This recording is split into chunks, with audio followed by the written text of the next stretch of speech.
হচ্ছে আমাদের কোডে যে সমস্যাটা ছিল সেটা হচ্ছে যে আমরা interrupt.h টাকে ইনক্লুড করেছিলাম, কিন্তু এর ডিরেক্টরিটা ঠিক ছিল না। অর্থাৎ এর আগে যে avr স্ল্যাশ থাকতে হবে, এটা মিস্টেক ছিল আমাদের। সো এর কারণে আমাদের কোডটা কম্পাইলেশন একটা এরর দিচ্ছিল আমাদেরকে, interrupt.h ফাইলটাকে খুঁজে পাচ্ছিল না। তো এখন যেটা করলাম আমরা যে এখানে avr স্ল্যাশ এটা দিয়ে দিলাম আমরা।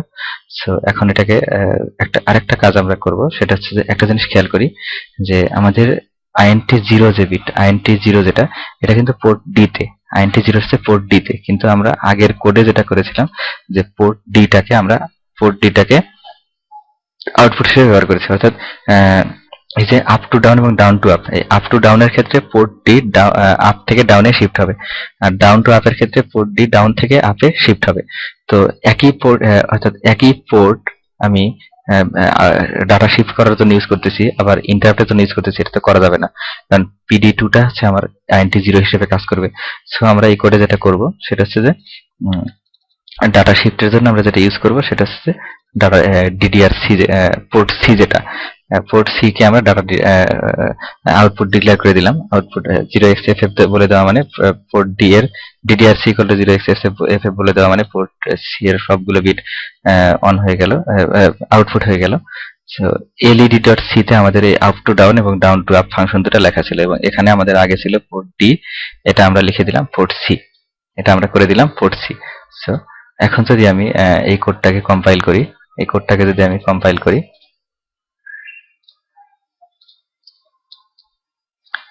কম্পাইল করি এবং সিমুলেশনে আমরা যেটা করলাম সেটা হচ্ছে যে আমরা int0 যে বিটটা, int0 যে পিনটা, এই পিনটাকে এক্সটার্নালি নরমালি জিরোতে মানে গ্রাউন্ডে কানেক্ট করে রাখলাম, এবং একটা সুইচের মাধ্যমে এখানে হাই করে দিলাম যে যদি সুইচ প্রেস করি তাহলে একটা রাইজিং এজ পাবে, আর এই রাইজিং এজে আমাদের ইন্টারাপ্টটা ট্রিগার করবে।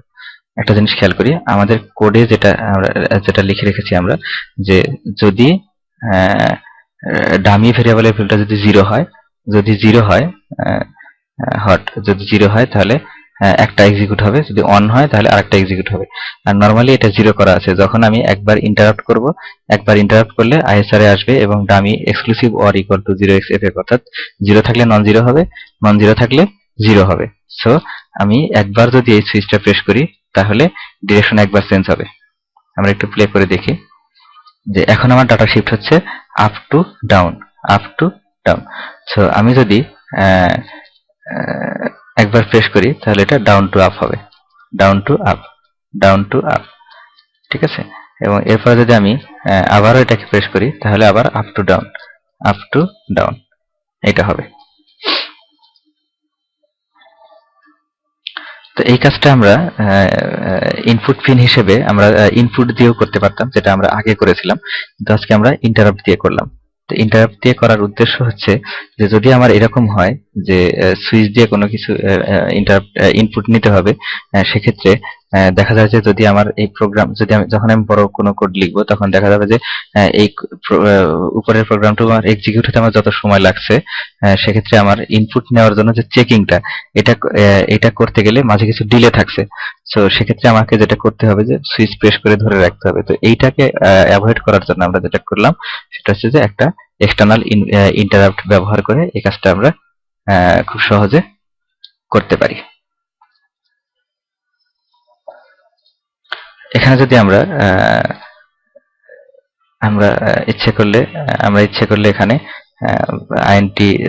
int1 যে এক্সটার্নাল ইন্টারাপ্টটা আছে এটা আমরা ইউজ করতে পারতাম, বা int2 যেটা আছে সেটাও আমরা ইউজ করতে পারতাম।